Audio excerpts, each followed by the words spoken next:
when I could see movies and read things about different things in a different world, okay, because these days it's very easy, okay, to access a different world. But 30 years ago, it was not that easy. So I remember choosing, okay, so I think I decided to be a teacher because I wanted to share this with people. So English was so nice to me, it helped me a lot. I wanted to help people, okay, so getting in touch with all this, okay. And this is why I think that we have this inner thing as well about studying. So if we decide to be English teachers, language teachers in a general way, but the English teachers, we have got to fall in love with what we teach. And we need a constant improvement. Okay, and this is why we are all here. Okay, and this is why we are, so I don't think I would say so we don't know or we know little. We know we are aware, we don't know everything. And especially people who search for constant improvement, I think that we are aware there's always room for learning, and we'll never learn everything. So we have this modest position, this modest attitude, I think, towards the world of learning, okay? And the language learning strategies, they come, okay, like they help us this way, right? So what do you do to improve your English? Of course, I love studying English, still today. I love grammars. I'm a grammar person. Okay, I'm a grammar person, so that my dissertation, okay, and so all things that I've worked with that I had to write and study are related to syntax. Okay, so the acquisition of syntax, of English syntax, how do learners, okay, manage to learn morphology, to learn do, does, go, goes, what comes first, okay, so because I always liked, okay, that very exact thing. And of course, I have always been frustrated because you know that the grammar is not, okay, correct or fit 100% of the time, and thank God this is why, okay, we have to keep studying. So I love grammar books. In my bedside table, I have grammars, always, okay, always, even with children, so always a grammar book around. I like reading dictionaries. I used to read dictionaries, and I started teaching. I know I'm not ashamed, okay, I'm not embarrassed at all because I know you do, okay, that too. So in a general English group, I would never confess this, but to teachers, okay, we are going to share later on our secrets, okay, for improving and for learning. So I love reading dictionaries, okay, literature. So I like reading, Justina, but not as much as you, okay, literature lovers, all right. So I like reading, but not, okay, that's not like my favorite thing. Okay, this is why I decided to go to linguistics, okay, and we all need each other. Okay, we need to share. And movies, okay, so I like watching, but they're not, okay, my favorite thing as well. Songs, I love listening to songs, observe how people pronounce words, how people articulate ideas, how people sing in a general way, okay. And then we will be talking about this. We will be sharing our strategies, but with a little more formal knowledge, if you know what I mean. Because we know we all do things to improve our English. And we do our best so that our students keep doing that. But sometimes we do not know how to organize them formally. And you are here in the University Center. And this is what I think, okay, among all things, I think that university centers, they help us organize things, filing up things. Okay, so this is what we will be talking about, usually about language strategies. So, language learning strategies, there's this after, you know that if you Google language learning strategies, you are going to have, okay, a zillion occurrences of that. And of course that even for this course here, for this lecture, it took me some time to select the mainstream. So the guideline, because you know people talk a lot, okay, about many things. And this topic came up specifically, so I think it was empowered in the 90s.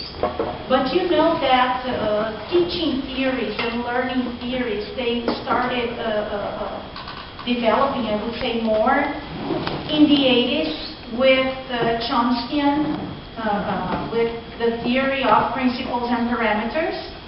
Okay, so that we had new discoveries in linguistics. Okay, and then later on, of course, the reflex of the development of linguistic theories. Okay, so this had a direct impact on language learning theories. So communicative approach was empowered in the 80s. Okay, in the end of the 80s. Okay, so this is how or why we have a lot of work, okay, or papers written, books written around this time.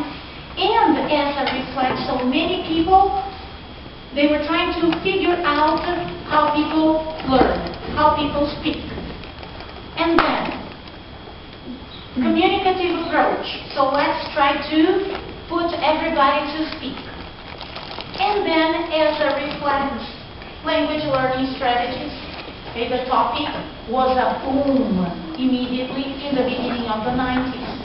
Okay, so these days it may look a little old-fashioned or outdated.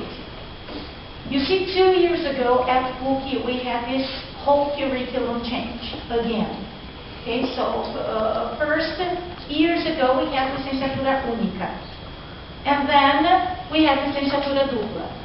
And then we decided to have licenciatura única again, right?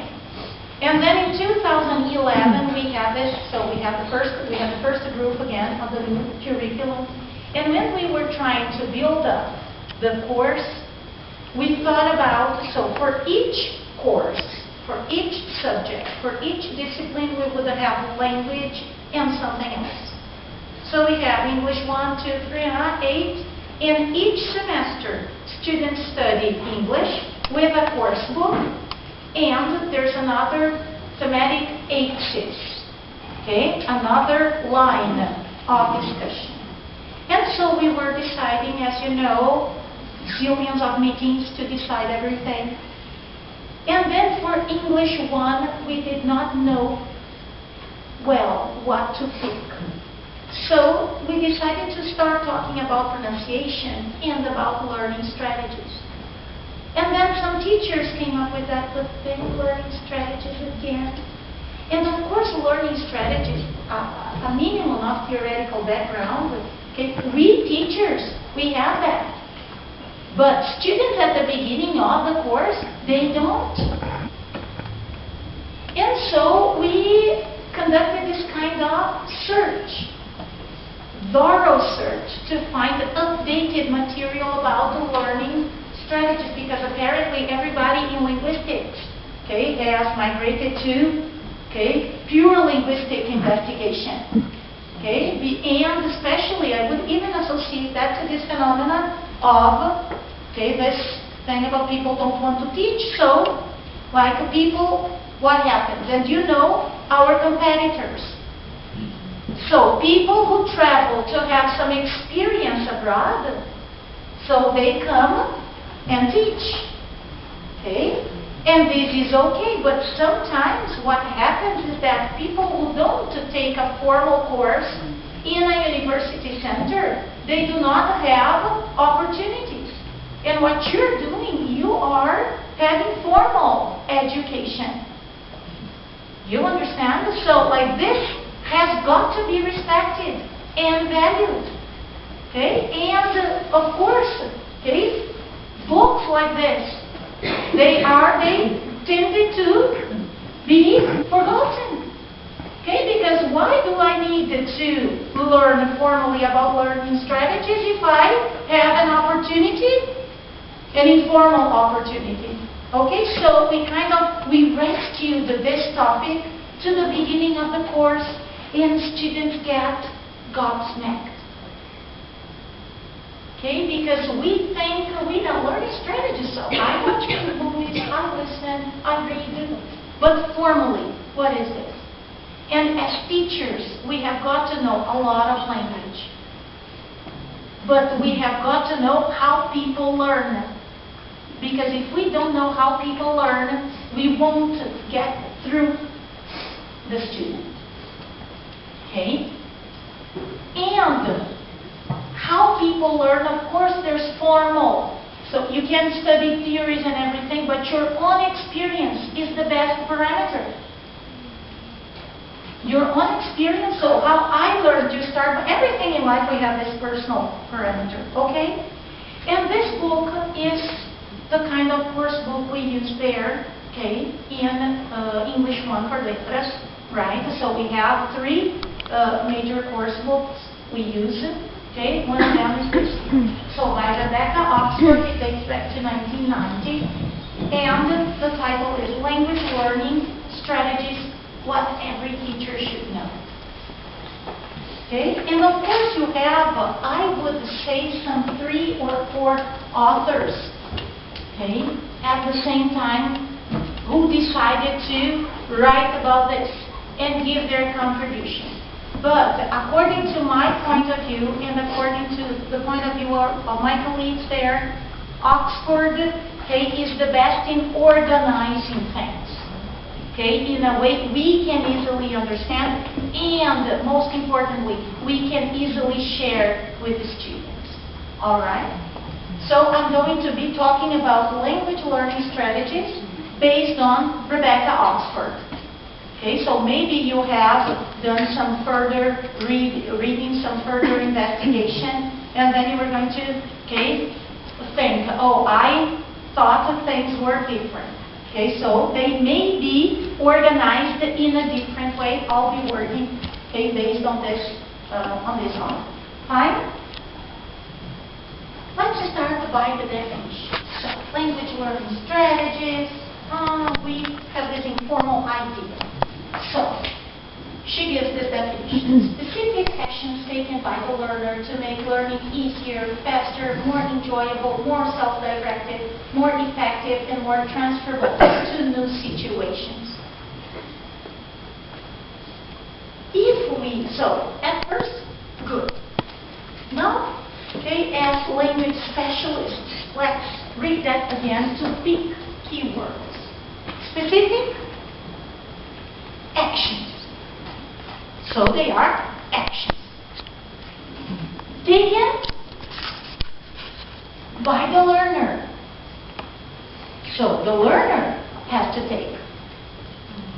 To make learning easier, more enjoyable, more self-directed. And you see, these days, okay, so at PUCRS, okay, we have the opportunity to have guest speakers. Okay, our coordinator, Professor Elisa Delgado, right, has recently been to England to a course, and she said that the trend, self-directed learning in the world. Okay, so Rebecca Oxford pointed that out almost, 30 years ago? Okay, so 20-something years ago. More self-directed, more effective, because learning, okay, so this is the thing. So you have teaching and learning. It has to be effective. You're teaching, otherwise learning won't happen. And more transferable to new situations. Of course, with the globalization. Okay? We don't know everything, but we have to adjust. Okay, we have to get adapted. So sometimes you were talking to, okay, a person in English, and the person belongs to this specific area, and we don't master the vocabulary or the language of that specific area. And then, okay, so if I'm talking to you, you're a doctor, Okay, I don't know, I don't master medical language. Okay, so, but we have to be flexible in the sense that we have to help learners have this awareness. Okay, because as psychologists say, anybody here from psychology? No? So in psychology they use this concept, like that conscience is healing. Okay, conscience is the cure for things. So, and we have to use this for language learning. If we know what to do, and if we show our students they have to know what to do, so they're going to learn way over better, right? Here she used another key word as in tactics, so actions or tactics. Here you have some characteristics. The number one, I'm going to take some more time. Contribute to the main goal, communicative competence. Okay, and then again, we think it's so weird to define communicative competence if we master present simple and present continuous and the difference of present simple and present continuous, and if we know how to operate with the structure, so we have communicative competence. You see, and things are not quite so. So communicative competence, that is the ability to communicate in written and spoken English in this case. But it comprehends grammatical, social linguistic, discourse, and strategic competence. So grammatical competence is just one feature of communicative competence. And this should be our goal, to make learners competent linguistically, okay, language-wise. Okay? Please. They should be able to communicate and be understood. And be understood. That's the most important This is the thing. Okay, so like this would be something as the discourse competence.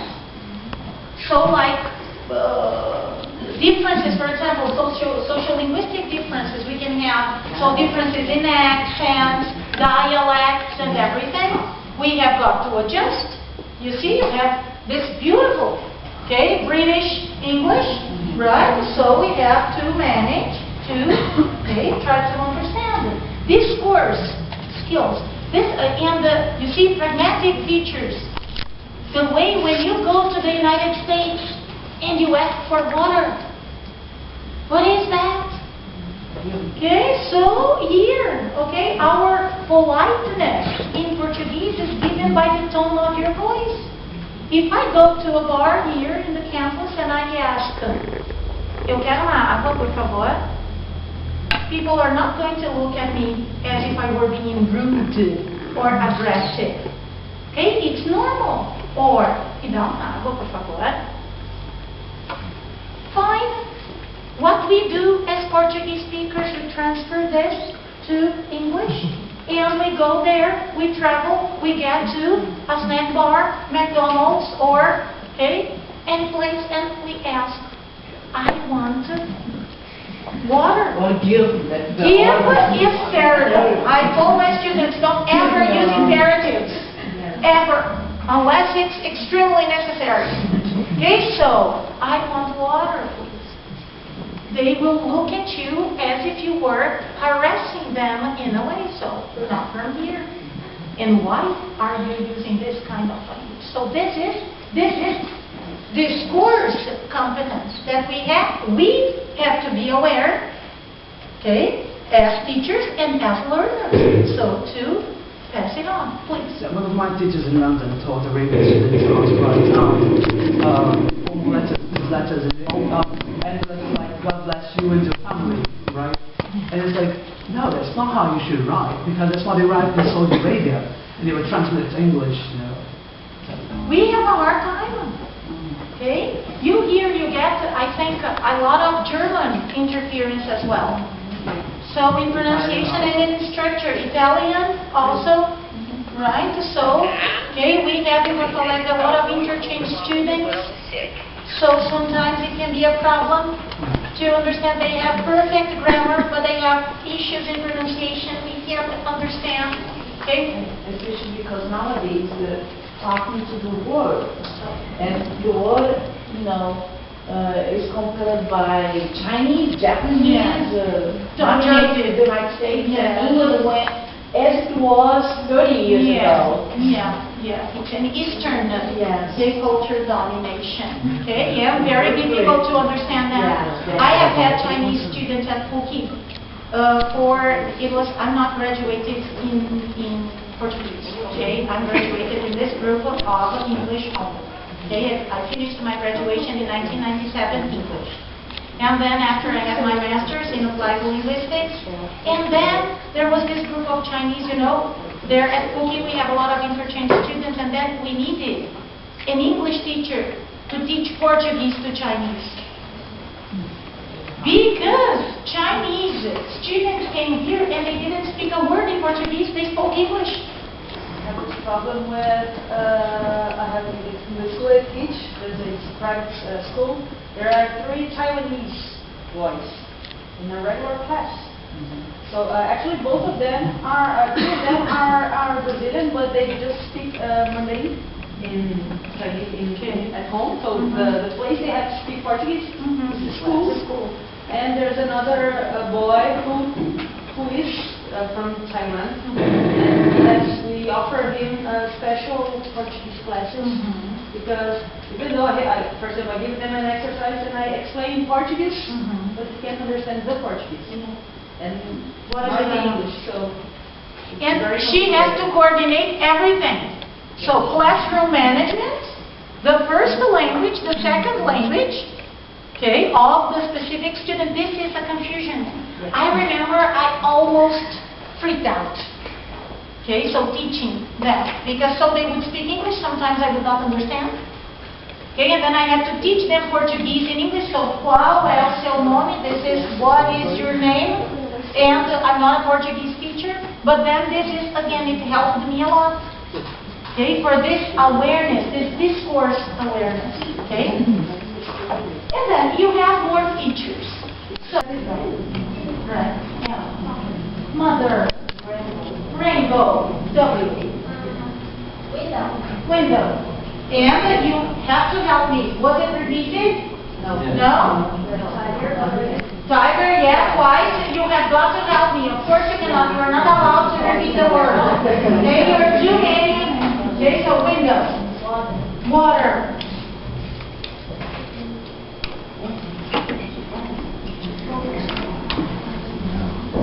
Rain. Water. Yes, first turn, first round, I'm going to allow you to teach chat. So, water, read. Down. B.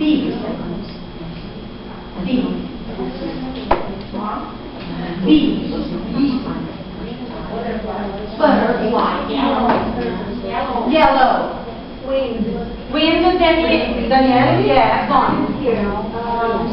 Walk. Walk. Key. Why? Yes? They had an answer there in the back. Sorrow.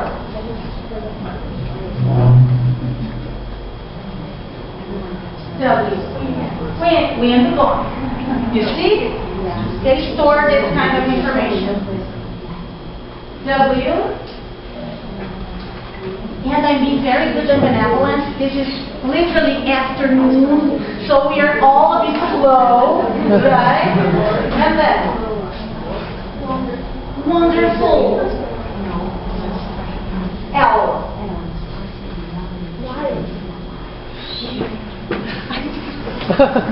Na tua parte você sabe, mas aí tem que daí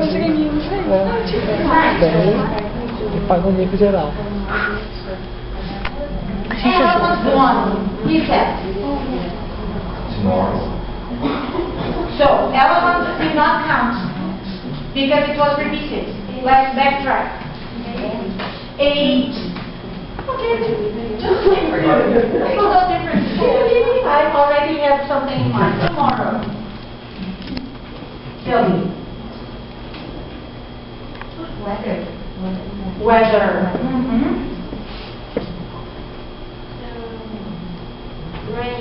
Rain? Gone. No? Not gone. Rain.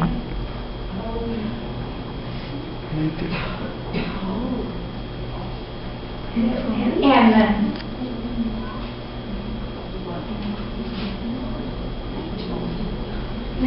nature. We're not supposed to be, but it was not me. Sorry. English. English. Easy. And then I'll go to you here. Easy. Why? Yesterday. Another why? Okay. Young? Yo-yo. Yo-yo. That ends by O, not an H. O.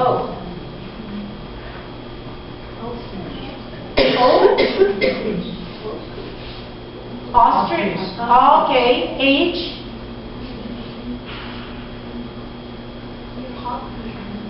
R. Helicopter. Rainbow. Rainbow. Gone. Rainbow. Gone.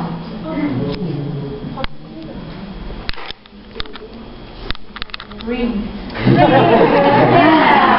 She didn't always work. That's fine. It's work. Okay? So ring. G. Giraffe. Giraffe. Extraordinary. Extraordinary. Yawn.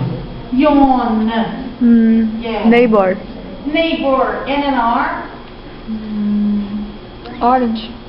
Orange.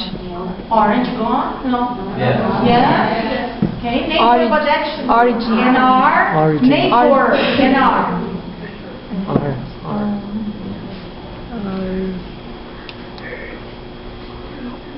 Rescue. Archaeology. Com Oh my god. Weber, ajuda. Recipe. Recipe. Recipe. And then we will start back with you. Facilitate. You were again, okay? What I'm going to suggest in a few minutes. Okay, so this we did not have the opportunity to have, and then as I told you, I was very good at benevolence. I did not count down. Okay, because when I'm not very good at benevolence, I count down to 5, and then the students are out. Usually, a first time we have a round where everybody can take part, okay, into that. And then most difficult letters you are going to see are Y and E, okay, for frequency purposes, okay? But anyway, I want you to think about your experience, okay? So your feelings while you were thinking about a word. Not the best, right? Okay, we have the pressure, we have everybody looking at us. We know people are expecting something from us, and this is exactly the same feeling we experience when we have to speak English. Okay, I'm here, I have to tell you something, and then, you see, our minds go blank. We don't remember our mother's name. Okay? We don't remember our mother's name. And then after your turn is gone. Okay? You think, oh my God, how did not remember? Yeah, I'm giving words with. And what I'm giving words with this. If they're hard with you, you're not under pressure. But when you're speaking, you are under pressure. Okay, so this is an activity again that is very good. What strategies are we using here? Direct strategies because we are using language. So that is memory. Okay, so memory. Maybe compensation because sometimes we do not know a word or we had an idea about a word but then another one came out. And then indirect strategies. For sure, affective. Okay, the pressure, emotion of having to speak. Okay, and then sometimes, you see, you felt tempted by helping your colleague. Right? So again, that is socialization as well. All right then? Okay, so you get to use a lot of strategies also with this activity. And whenever we have this, of course it's good for vocabulary, but a simple manual is going to mention it is recommended to enhance vocabulary. But as we are students of letters or as we are teachers, we have got to think beyond that. And this is again why we are at a university center. We are here to think about the things we can, improve formally speaking. So it's very good for you to tell your students the purpose of this activity. So after that, have a follow-up activity. What were your feelings about it? So still, you survived. Everybody was looking at you and expecting you to say a word, but you survived. Or somebody helped you, but you were strong enough. So you're strong enough to speak or to answer a question. And a variation for these exercises also when you want to work with spelling can be in pairs, written form. That I didn't know, I just learned with a student 2 or 3 weeks ago. So I'm going to time you right now 2 minutes. I want you to pair up, please. So it's okay if we have some pairs of 3. And we have this different layout, no problem. Alright? I had to open exception. So pairs of 2 or at the most pairs of 3. I'm going to time you. I don't want you to I want you to write. Of course you can see while you're writing. Quero gravar um pedacinho. 2 minutes you're going to write. Em dupla, né? And then we write 4 or 5. Right. And then I write. No, you start by the word. 2 minutes, let's see who gets, more words. Rock do lado da check. When I use this one,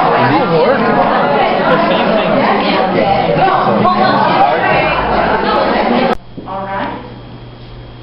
And then you have a suggestion 3 if students are familiar with it, so you can have a dynamic activity about memory and reactions as the one we had in the first part today of our meeting in the morning. So you can have strips of paper, and so the others can describe, so you can have lots of variations. Good? No, I cannot show you the next page. Next page is for this. So activity 2 again. So from what you know, if you please, there's a misspelling here.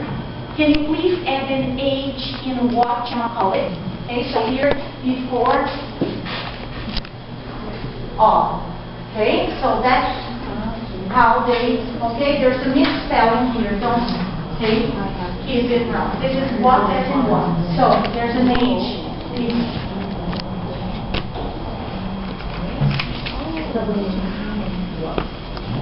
And solution. Security van, ear in, ear out. Quick and dirty repair. Cut it out. Doggy bag. Fat cat, pussy, picky, to take a rain check, dress charges again, to agree a no frills person, extra charge, Mr. So-and-so, to break a can, broken English, is that so? Secret Santa, a profiteer, stingy, breathalyzer, to sell like hotcakes, to make matters worse, to notarize. Now, I don't want you to look at your list.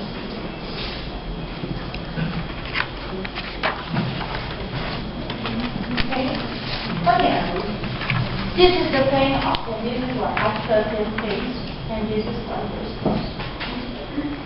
Good. So, over here, students always ask us, or we ask ourselves. Don't look at your paper, Think about how you can say camote. Okay? Not a common word. How do you say é? That's all. First thing that comes up, really? But they are very effective in the book, and they show numbers. Is that so? And if you have the opportunity to talk to Americans or observe it in movies, is that so? So words that we would not come up with if we were learning literally. Okay, and again, this is why I am personally against radicality in teaching. I think that we cannot behave like clowns as teachers and never use Portuguese because Portuguese is our mother language. And that's how we communicate with people. And of course you are teaching another language and you should keep it as, okay, most as possible, as much as you can along the class. But you see, years ago when I started studying, I remember, what was that? I remember, and now some friends who work at Cultural, Estudo Cultural Brasileiro Norte-Americano in Porto Alegre, they said that there were, like years, people spying on them to check if they spoke Portuguese. And I remember as a student, so if we asked them to say something, the teachers could not speak Portuguese. And so sometimes it took you 20 minutes to make a student understand a word, and then students lost track of everything, of the activity. And still, we did not have all this linguistic, theoretical engagement we have today. This is pragmatics. Is that so? Okay. So, again, how do you say inglês macarrônico? Broken English. Okay, don't look. Try to remember. Okay? How do you say that uma baribada? And she says baribada. And I was checking out if she's not gaúcha, but she isn't. Right? So, like, okay? Fazer o serviço ligeiro. De qualquer jeito. Let's move on. Marmita, quentinha. Ok. Intermediador do negócio. Very good. You associated to profit. So it's a profit here. Okay, we are going to check that out. Okay, after we have mão de vaca. Okay, we are going to revise that. I'm going to go back to English only. Ainda por cima. Okay, of course you can say on top of it all, on top of that. To make matters worse? To make matters worse. And this one you remember. Ear in, ear out. Okay, so week in, week out. Para com isso. Cut it out. Cut it out. Cut it out. Tu troca delas. Do you break a pen? To break. Break a pen. À vista ou no papel? Cash on charge. Marajá. O que é maravilha? Marajá, you don't know what that is in Portuguese? That's O cara é ricão, assim. That is good. That is culturally positive. This word that has been used, you have to go to all those weird websites that Simone has shown. You see? But when you conduct research on Google, Google is a corpus. There's a website and there's a whole theory called web as corpus. And I remember once a student asked me about batata palha. Okay? And then, how do you say batata palha in English? Potato chips? I don't know. Chips.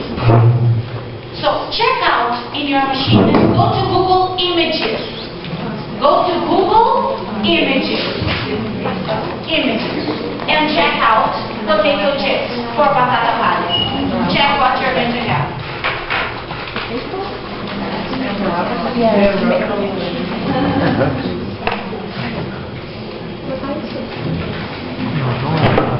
What do you get for potato chips?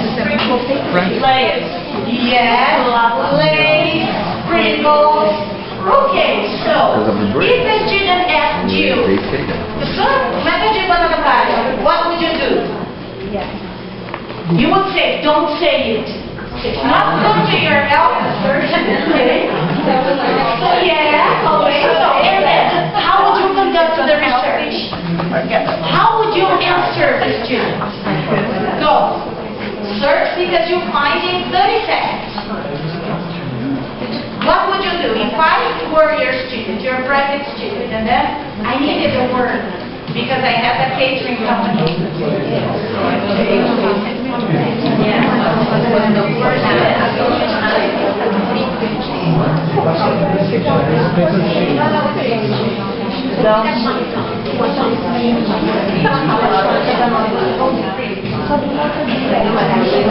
Did you find it?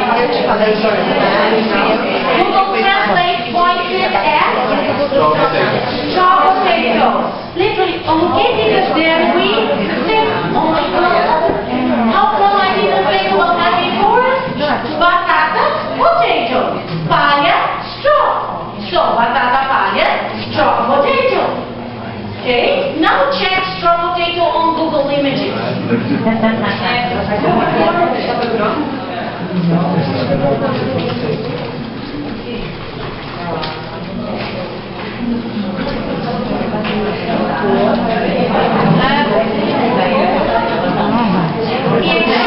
But then, roll down your computer a bit.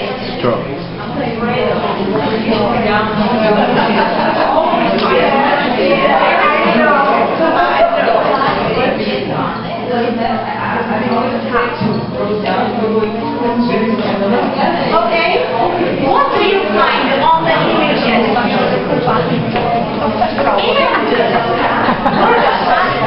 You don't even need to investigate. Students, look here.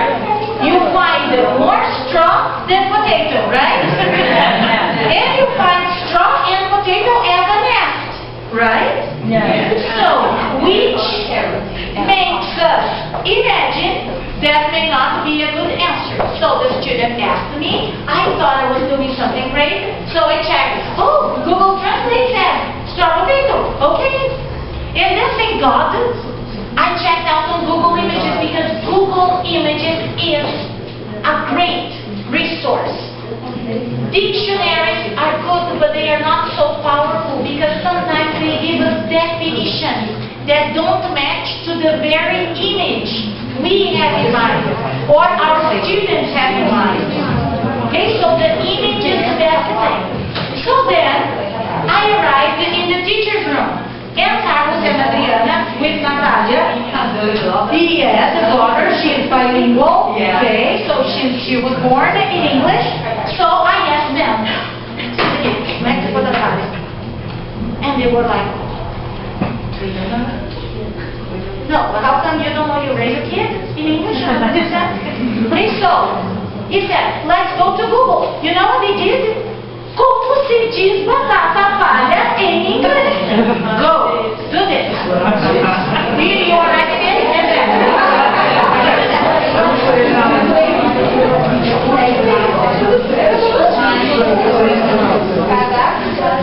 What is that? Shoes frame. Próprio ainda não better.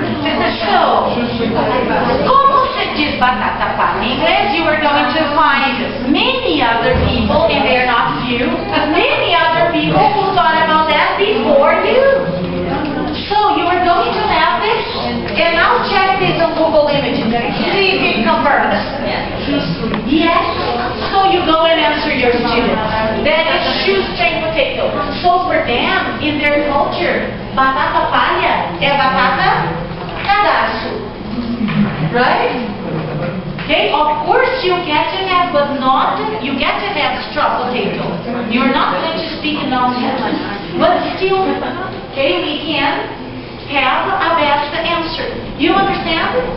You're using corpus. You're using corpus. You don't need to go to the British National Corpus to BNC to use corpus. All right?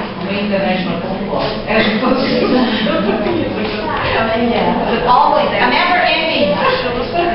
Here, as I told you, I'm not going to investigate. Okay? I want you to take note of that. Web as corpus, here, web as corpus, and then you have web corpus. Okay?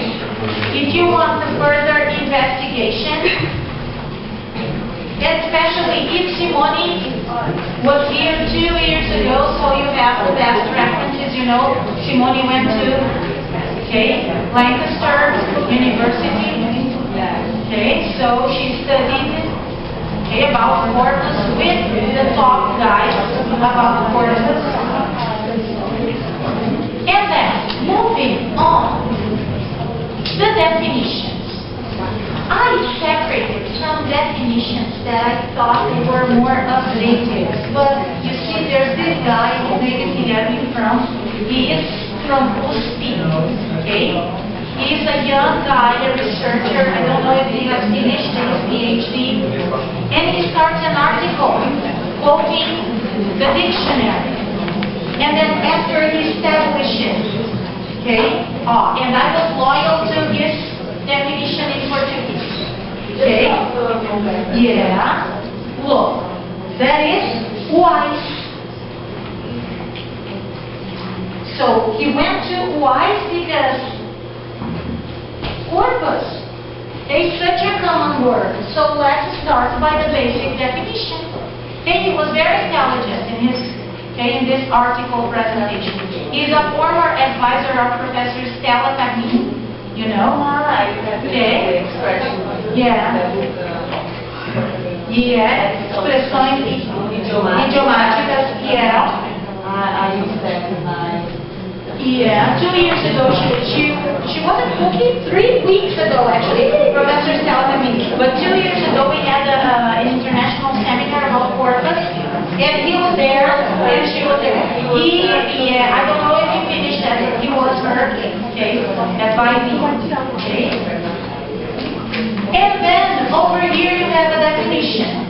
But, no, I'm going back, come on. This is the standard definition. There's this guy, Professor Clotilde Bertadinha, from PUCRS, São Paulo, okay.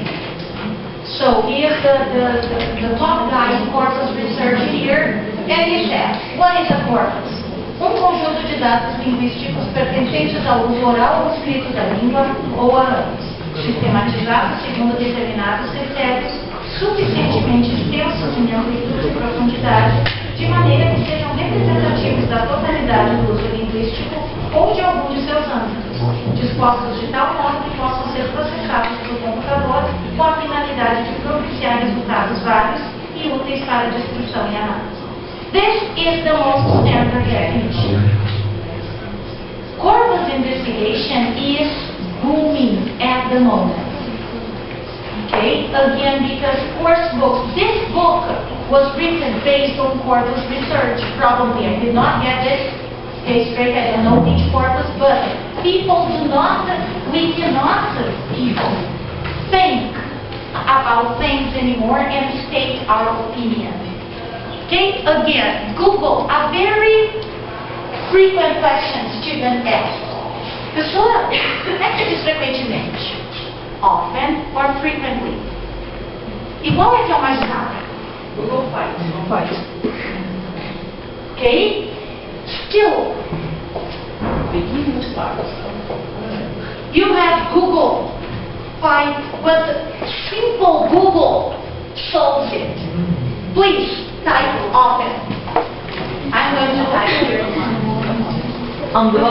Translator. Often.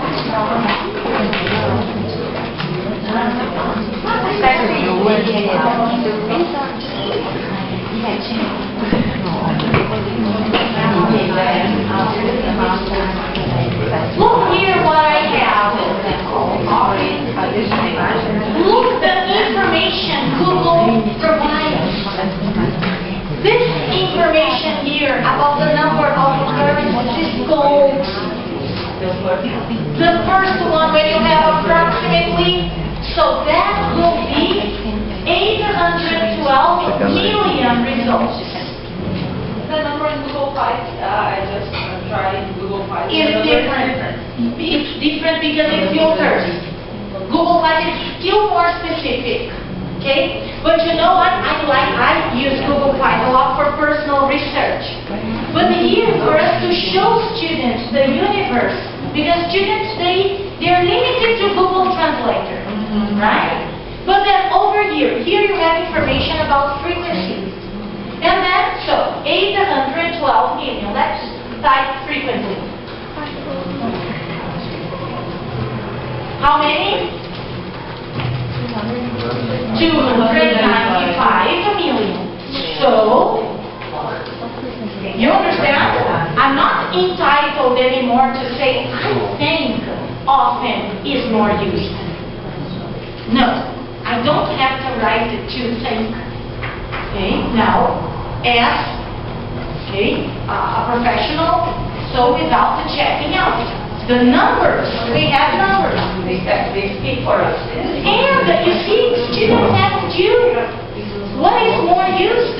Of course, I know that here you have a lot of definitions, a lot of mistakes. You understand? A lot of commercials. This is what the Google Fight filters. Okay? But still, you have a number. And then you don't understand, or students go on, because you know students go on. A pessoa, então, que o off é mais usado para quê? Ou em quê? And then, what do you tell your students? Go to Google, again, still the same page, and ask your student to have a look at a little bit of the 112 million occurrences they have there, so that your student is going to solve his curiosity. And he's going to learn From a real corpus, not the VNC or COCA or the American National Corpus. You understand? This is real life. Okay, and this is awareness, and this is what our students do every day. They Google things every day, so they know how to conduct that. Okay? So, when we come up, people, with corpora, we have a tendency to think about something very difficult, and it's not. And then this is a definition by Professor Aline, very updated from last year's seminar she had in São Paulo, right? She's thinking about retiring as well. Okay, it's a problem. Everybody in Brazil is kind of desperate, you know. So 2 years ago, she was in Porto Alegre, 2010. She was in Porto Alegre for the International Corpus event. With Douglas Viper and all the popes. Okay, when Shimoni was at PUCRS. Okay, yeah, now she's at PUCRS, alright, and then Professor Stella is thinking about retiring, but there's still, okay, a very nice definition. Here, some of the things you can do with the corpus, with Google, you can conduct linguistic analysis with a well-designed corpus, a purpose-built corpus, and with Google. You understand? You don't need to be experts. Okay, so linguistic analysis, frequency of the most common words in the language, grammar frequency, collocations, multilingual dictionaries, translations, okay, and lots of things. Over here, you have the examples of the most famous. You remember having ever visiting the house? No? This is beautiful. And if you are thinking about the specialization course, okay, you have good chances of finding outlines for investigation. If you're thinking about your monography, corpus is, okay, a good suggestion, like, eu quero ver como é que acontece tal coisa. So, I'm going to check, you have corpus, okay, based research, ready for corpora for you to investigate. Okay, and again, your research after later on you are going to write articles about that. Okay, so this is why corporate research is so trendy, so fashionable these days, because it provides things with real reference. Okay, so if you're writing your final paper, your monography, your specialization, course ideas, for master's degree, okay, translation, right? Then you have this, and then let me investigate this for you. Let me see the next one. Yeah, this is it. I'm going to check this, okay, so just to show you. You know perambulate? This year, there at PUCRS, okay, my colleagues and I came across this. We never thought that existed. And then a student said, perambulating. And we thought, oh my God, that is an invention. Okay, as information and in relation, perambulating. And then we checked that out, and it does exist. Even in old English. Author. Yeah.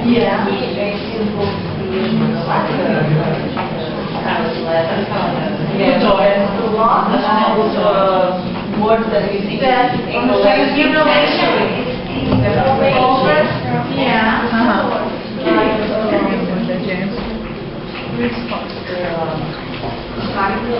Okay, and we use servants. And then public function. Just literal. Unbelievable. Yeah. I read it years ago. I don't even remember that anymore. I read it in one. Let's think about yeah. So, this is good for you to have a look. If you wanted to Google or if you want to copy this, let's have a look at that for you to browse something.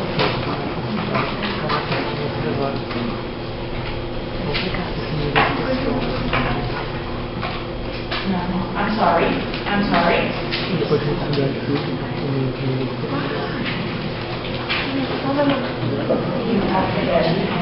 You have to go to the break. Yeah. Let me just check. It was working last month when I started thinking about the seminar. Let me check if it's working right now. I want to area of Lajeado. English 2 months ago. And they were using it. But you know, yeah, PUCRS, yeah, Professor about this. This is a very interesting, I would say, page, right? Or, yeah, but actually people there, they're not, okay, very well, so this is not, okay, an updated page. But for us to start, this is how I started into corpus. First page I visited, and I was in love with it. You know, Centro de Pesquisa, Linguagem, something like that. Okay, have a look here. Agora, depois a gente... deixa eu ver o legal, tá?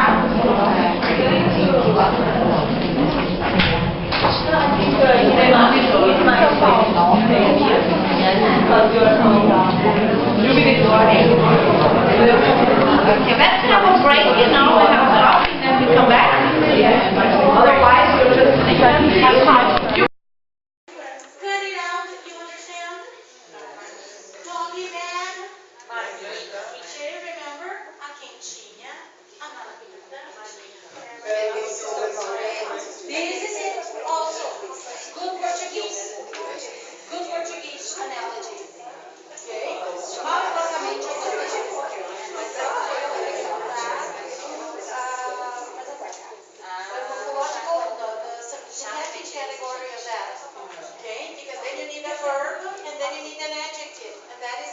Zona now.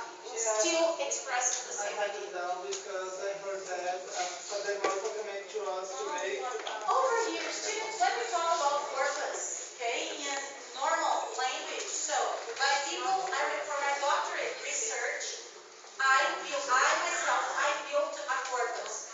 And then so, like even today, still today, they play jokes on me, okay, because of this.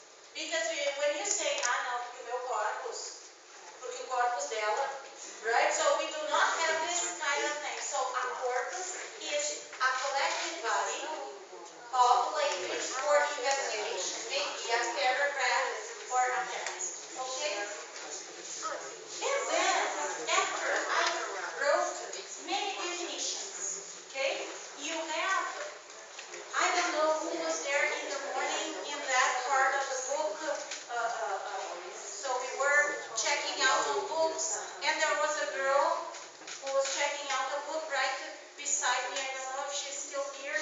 And so I was having a look at that, and I had a look at the back, okay, cover, and there was, okay, it was a Cambridge book, and they had the name of the corpus there.